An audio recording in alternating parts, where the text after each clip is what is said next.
السلام عليكم ورحمة الله تعالى وبركاته. إذا في هذا الفيديو غنتكلمو فيه على الجزء الأول من كنترول numéro 2. Donc, complétez le tableau suivant.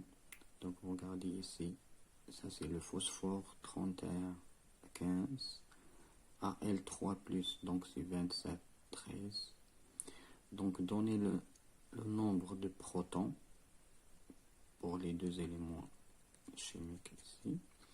Donc, le phosphore 31,15, donc le nombre de protons c'est 15. Voilà, 15, c'est Z. On peut dire c'est. Donc, voilà, le nombre de protons c'est 15. Maintenant, le nombre des électrons. Donc, 15 aussi, c'est le nombre des électrons. Pourquoi? Parce qu'il y a autant des protons que des électrons dans un atome. Hein. Voilà. Donc, c'est 15 aussi. Donc, ça, c'est le nombre des protons et le nombre des électrons. Il s'appelle Z. C'est le nombre atomique. Maintenant, la structure électronique. Donc, la structure, donc c'est la répartition de ces électrons dans les couches. Donc, voilà, c'est K2, L8, toujours il remplit totalement.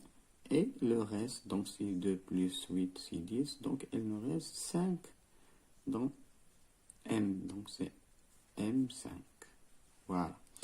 Donc, maintenant, il nous a dit le nombre d'électrons de valence. Donc, le nombre d'électrons de valence, ça, c'est 5. C'est le nombre de la couche extérieure. Maintenant, Al3+, 13, 27. Donc, Z, donc le nombre de protons est toujours c'est Z, donc c'est égal à 13. Oui. Et aussi, regardez ici, le nombre d'électrons. Donc, le nombre d'électrons pour l'atome, donc c'est 13. Mais il a perdu 3 électrons. Dans ce cas, donc c'est 10 ici. Voilà, donc ça, le nombre d'électrons pour cet ion, pour le cation, ce cation. Donc c'est 10. Donc, on va faire la répartition de ces 10. Donc, c'est K2, L, pardon, et le 8. Donc, de ce cas, K2 et le 8. Donc, voilà le nombre d'électrons de valence dans ce cas. Donc, c'est 0. Pourquoi? Parce que, donc, ici, la couche externe est saturée. Donc, elle est remplie ici. Donc, définir les termes suivant un élément chimique, les isotopes. Donc, l'élément chimique, c'est une entité chimique qui ont même Z. Donc, un élément chimique est toute entité chimique possédant le même numéro atomique. Donc, un élément chimique est caractérisé par un symbole chimique et un nom qui lui sont propres. Donc, par exemple, le chlore, carbone, par exemple, 6, 12, chlore, 35, 17. Ok? Donc, voilà les éléments chimiques. Donc, maintenant, qu'est-ce que c'est que les isotopes? Donc, les isotopes, ce sont des atomes qui ont le même Z, qui ont le même Z, donc c'est le nombre de protons. Donc, par exemple, c'est 6, 12, 6, 6, 13, par exemple, 6, 6, 14. Par exemple, voilà les isotopes de l'élément de carbone. Voilà les isotopes. Maintenant, Un atome inconnu de symbole X à Z possède 2 électrons sur sa couche externe M. Déterminer la configuration électronique de cet atome. Il nous a dit il possède 2 électrons donc dans la couche M. Donc bien sûr la couche de K est déjà remplie et elle aussi, donc c'est déjà rempli avec 8 électrons. Voilà, donc c'est X à Z. Voilà, c'est la structure électronique. Donc c'est K2, L8, M2. Il nous a dit de posséder, déterminer la configuration. Voilà la configuration électronique. Donc c'est la répartition des électrons dans les 3 couches. Voilà.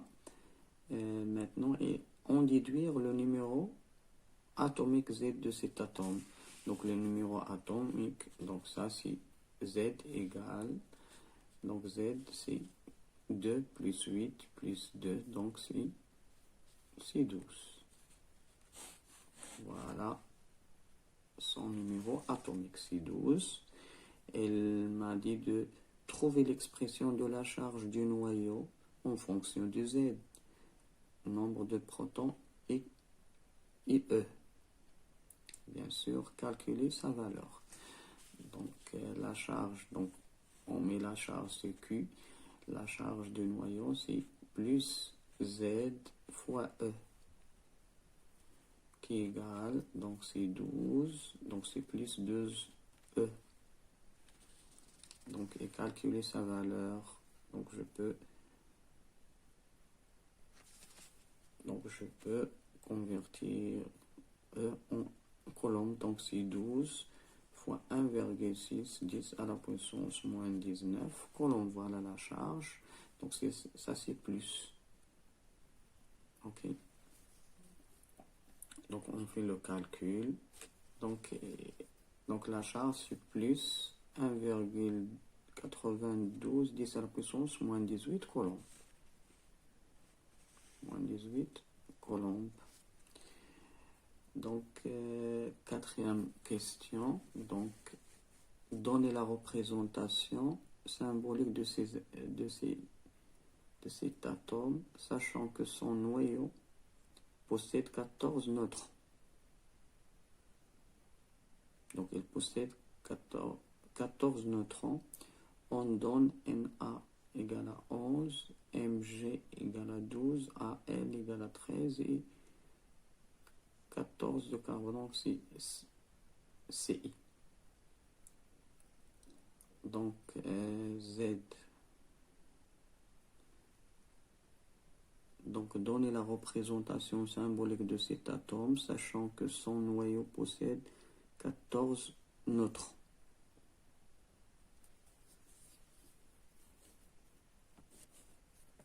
Donc on a trouvé que Z égale à 12. Donc ça c'est évident que ça c'est le magnésium. Donc d'après ces 4 atomes, ça c'est le magnésium, c'est le nombre de protons qui est égal à 12. Donc Mg égale à 12 et il possède 14 neutrons aussi, l'atome. L'atome est noyau bien sûr. Donc Mg 12, ça c'est le symbole de l'atome.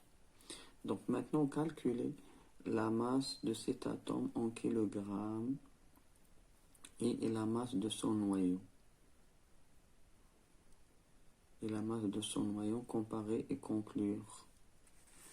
Donc la masse de l'atome, donc voilà la masse de, donc je peux écrire c'est M grand M, la masse de l'atome par exemple de Mj12. Donc elle possède 14, donc c'est la masse de protons, donc il y a 12 protons, donc c'est la masse de protons. Voilà la masse des protons plus la masse des neutrons, donc c'est 14 neutrons fois Mn plus, elle possède aussi 12 électrons, donc c'est 12 fois la masse d'un seul électron. Voilà, c'est la masse de cet atome. Sachant que la masse de protons et la masse de neutrons sont sensiblement égales. Donc dans ce cas, je peux écrire, donc c'est 12 plus 14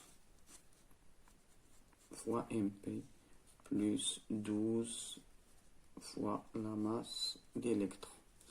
Donc ça c'est 12 plus 14, donc c'est 26 MP plus la masse d'un électron, donc fois 12, donc c'est 12 fois M électrons. Donc dans ce cas, donc application numérique, donc 26 fois 10 fois 1,767, 10 à la puissance moins 27 plus 12 fois 9,1, voilà 9,1 fois 10 à la puissance moins 31, ça c'est en kilogrammes. Hein. Donc on va calculer ça. Donc calculons ça. Bien sûr, ça c'est 31 ici. Donc faire le calcul, chers élèves, faire le calcul. Donc vous trouverez que ça, c'est... Voilà, ce terme est négligeable dans ce terme. Donc on va conclure que la masse de l'atome Mg sensiblement égale à la masse de son noyau. Donc égale à la masse de Mg par exemple. Donc c'est 14, donc ça c'est 12 et 14 qui est égal à 26. Voilà la masse du noyau. Donc la masse de l'atome est sensiblement égale à la masse de son noyau. Donc on dit que la matière de l'atome est concentrée dans son noyau. يعني أن الكتلة ديال الذرة راه تقريبا هي الكتلة ديال النواة ديالها، يعني أن معظم كمية المادة أو المادة تتمركز في وسط الذرة، يعني في مركز، يعني في نواتها، إذا كما نقول بالعربي. إلى هنا أعزائي التلاميذ، إذا الوليدات هنا حسبوا هذا العدد. إذا ما عنديش كالكولاتريس الآن، خاصنا نستعمل التصوير. إذا هنا faire le calcul, vous trouvez que هذا الحساب اللي غتحسبوه راه تقريبا هو هذا. Donc ça c'est donc toujours donc la masse de noyau égale, donc c'est A fois MP. Ça c'est la masse du noyau. Ok, donc A fois MP, donc c'est A, c'est le nombre de nucléons fois la masse de protons. Dans ce cas, c'est 26 fois 1,67. Ça, c'est un nombre négligeable devant ce nombre. Donc la masse des électrons sont négligeables devant la masse des protons. Ok. Donc on conclut que la masse du noyau est sensiblement égale à la masse de l'atome, et la masse du noyau égale A fois MP, avec A c'est le nombre du nucléon fois la masse du proton. Donc إلى هنا أعزائي التلاميذ ينتهي هذا الفيديو. دمتم سالمين والسلام عليكم ورحمة الله.